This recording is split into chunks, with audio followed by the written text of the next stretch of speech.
नमस्कार. गौरी पूजा सिस्टर चॅनलमध्ये आपले सर्वांचे मनापासून स्वागत. तर बघू शकता ही अशी छान अशी टोमॅटोची रस्सा भाजी केलेली आहे. खूप छान लागते. भातासोबत खाऊ शकतो आपण, चपातीसोबत खूप छान लागते. तर चला सुरुवात करूया. येथे मी 4 टोमॅटो असे बारीक कापून घेतलेले आहे आणि स्वच्छ धुवून घ्यायचे आहे टोमॅटो कापायच्या अगोदर. तर आता इकडे कढई तापवण्यासाठी ठेवलेली आहे. कढईमध्ये तेल टाकूया. तेल चांगले तापवून दिले की त्यामध्ये टाकायचे आहे 1 चमचा मोहरी. आता तेल तापलेले आहे ना, टाकूया 1 चमचा मोहरी. मोहरी छान अशी तडतडू द्यायची आहे. मोहरी तडतडली की त्यामध्ये टाकायचे आहे 1 चमचा जिरे. जिरे छान असे फुलू द्यायचे आणि टाकूया हळद. अर्धा चमचा हळद टाकलेली आहे मी आणि स्वच्छ धुतलेला कढीपत्ता टाकलेला आहे. कढीपत्ता देखील छान असा तडतडलेला आहे.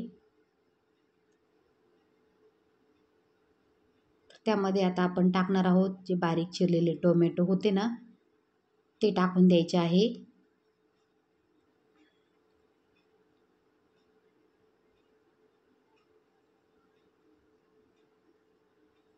टोमॅटो चांगले उलटणीच्या साहाय्याने परतू घ्यायचे आहे.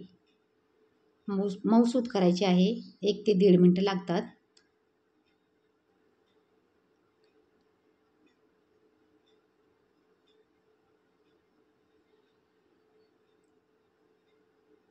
कच्चे नाही ठेवायचे टोमॅटो.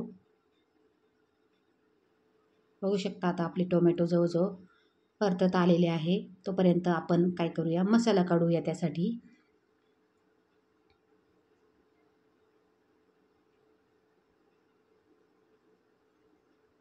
मसाल्यासाठी मी शेंगदाणे घेतलेले आहे, भाजून घेतलेले असे छान. त्याचे टरफल वगैरे काढून घ्यायचे आहे.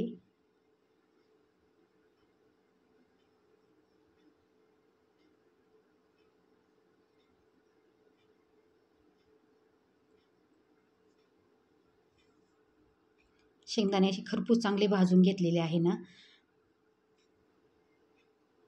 तोपर्यंत आपले टोमॅटो देखील मऊसूद असे झालेले आहे. आणि आता मसाला काढून घेऊया. येथे 7 ते 8 हिरव्या मिरच्या, भाजलेले शेंगदाणे आणि थोडीशी कोथिंबीर घेतलेली आहे. थोडी कोथिंबीर आपण वाटणामध्ये टाकू शकतो आणि नंतर वरती भाजीला उकळी आली की मग टाकायची आहे. असं वाटण करून घ्यायचं आहे पाणी टाकून बारीकसर. आणि जे आपले टोमॅटो मऊसूद झालेले होते ना, त्यामध्ये ते वाटण टाकून द्यायचं आहे आणि परतू घ्यायचं आहे. अशी भाजी खूप छान लागते. पण भातासोबत देखील खाऊ शकतो. आता मसाला परतलेला आहे ना, तर त्यामध्ये आपल्याला जेवढा पातळ घट्ट रस्सा पाहिजे ना, तसं पाणी टाकायचं आहे.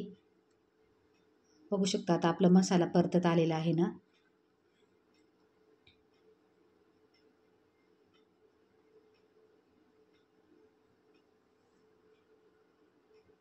त्यामध्ये टाकूया मिक्सरचं भांडं जे होतं ना मसाल्याचं, ते धुवून पाणी टाकूया आणि जेवढं आपल्याला रस्सा पाहिजे तेवढं पाणी टाकायचं आहे.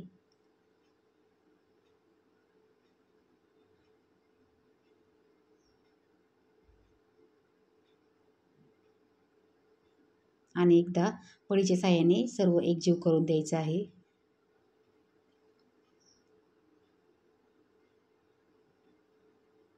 त्यामध्ये आपण चवीनुसार मीठ पण टाकायचं आहे.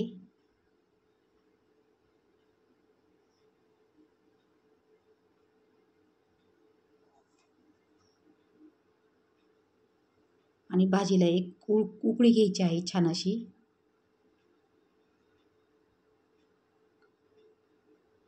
आता इथे चवीनुसार मीठ टाकले मी. आता भाजीला एक उकळी घेऊया. अर्धं झाकण ठेवायचं आहे म्हणजे आपली भाजी उतू जाणार नाही आहे. बघू शकता आपल्या भाजीला आता उकळी आलेली आहे ना.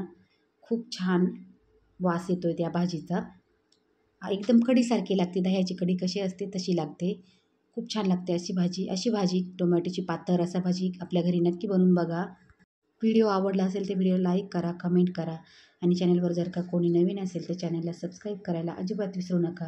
व्हिडिओ पूर्ण पाहिल्याबद्दल धन्यवाद. पुन्हा भेटूया एका नवीन रेसिपीसोबत.